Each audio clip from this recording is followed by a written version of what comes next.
What does MRI stand for? The M in MRI stands for magnetic. You see, an MRI machine uses a powerful superconductive magnet to align the water molecules within the patient's body. The RF subsystem then emits high-frequency pulses that momentarily flip these molecules. This process is represented by the R in MRI, which stands for resonance.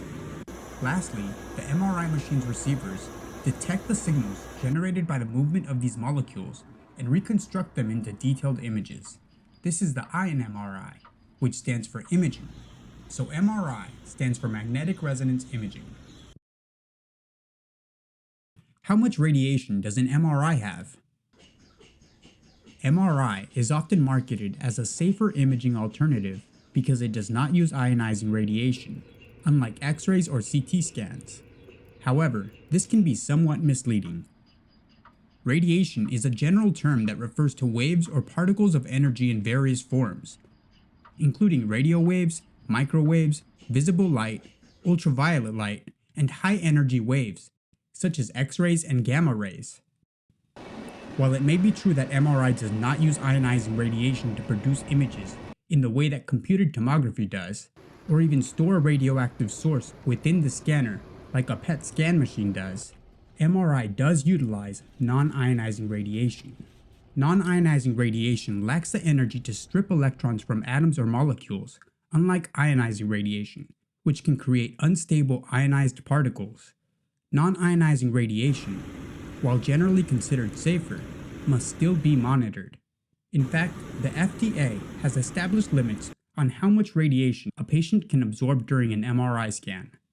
For a whole body MRI, the limit is less than 4 watts per kilogram over 15 minutes, while for a head MRI, it's less than 3.2 watts per kilogram over 10 minutes. These limits are known as specific absorption rates, or SAR, a measure of how much energy is absorbed by the body's tissues. SAR levels are carefully monitored in MRI to ensure patient safety, as excessive SAR can lead to peripheral nerve stimulation, tissue heating, burns, or other adverse side effects. Did you know that MRI rooms are meticulously designed to block all external signals? This means no radio signals, no cell phone signals, and definitely no Wi-Fi. The entire MRI scan room is encased in copper shielding to minimize exposure to outside frequencies.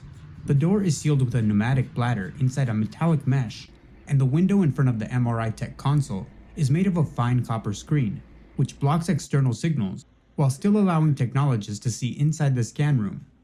All of the cables controlling scan functions are routed through specially designed panels that filter incoming and outgoing signals.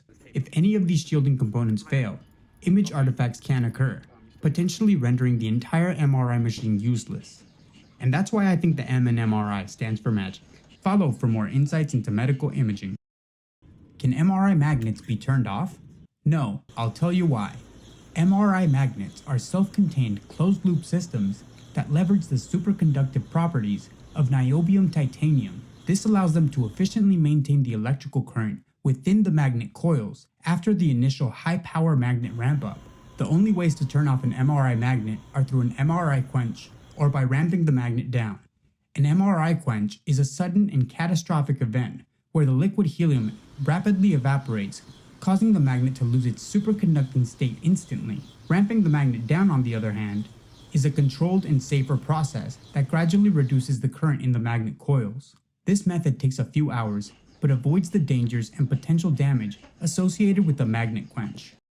Pushing the red emergency stop button on the MRI display does turn off the RF amplifier, gradients, and stops all scan room functions. However, it does not turn off the magnet. Whether it's a low-field MRI with a rare earth metal core, or a high-field MRI with a superconductive core, MRI machines are essentially permanent magnets that are designed to stay powered on 24 hours a day. Follow for more insights into medical imaging. If you appreciate content like this, don't forget to hit the like button and make sure to subscribe. That helps me to know which topics to focus on and keeps you updated when we release new content. Thank you for your support.